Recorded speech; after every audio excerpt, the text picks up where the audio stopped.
Monsieur Daouda Mansaré, bonjour. Bonjour, monsieur. Je rappelle que vous êtes le responsable de la communication du SNE, le Syndicat national de l'éducation.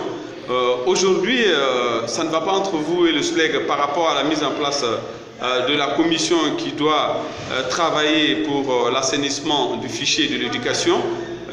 Du côté du SLEG, on estime déjà que le partage est fait et que vous n'avez pas votre part là-dedans. Est-ce que vous allez accepter cette exclusion? Bon, nous n'appelons pas ça exclusion. Et effectivement, comme vous l'avez dit, du côté du SLEG, le travail est fait sans nous. Donc pour le SLEG, ça c'est une victoire.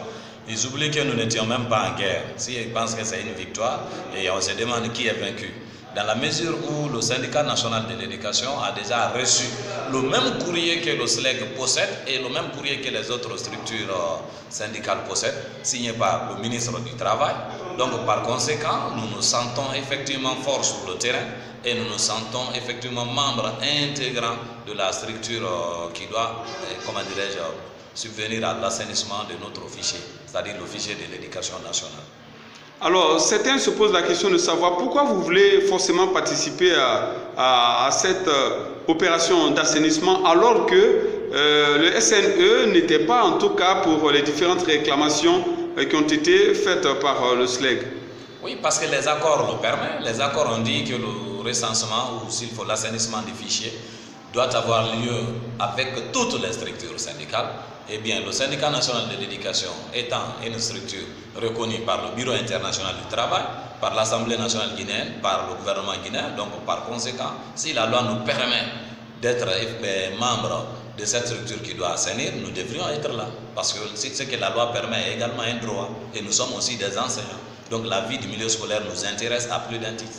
Est-ce que vous craignez les représailles du SLEG lors de ces opérations d'assainissement? Non, nous ne pensons même pas qu'il y aurait représailles dans la mesure où le SLEG n'est pas une structure ennemie. Le SLEG est là. Si l'État guinéen le reconnaît, eh bien cela ne nous dérange nullement pas. Donc par conséquent, nous serons dans l'équipe et nous allons effectuer le boulot, que ce soit avec ou sans le SLEG. Alors, dernière question, par rapport justement à ces opérations d'assainissement, d'aucuns estiment que ceux qui ont quitté, en tout cas Baka Souman estime que ceux qui ont quitté les salles de classe pour d'autres départements doivent être logés dans l'enseigne des fictifs. Est-ce que vous êtes d'accord avec ça? Bon, ça c'est le travail de la fonction publique, parce qu'il permet à l'enseignant après 10 ans de service de faire une demande de changement de département. Donc s'il change de département légalement, oui, effectivement, ce fonctionnaire-là doit perdre les privilèges qui sont sur le salaire des enseignants, c'est-à-dire l'ensemble des primes de préparation, de correction, transport, logement. Il doit perdre ça, parce qu'il est légalement là-bas, mais il est différent d'un fictif, parce qu'il sera toujours reconnu par la fonction publique.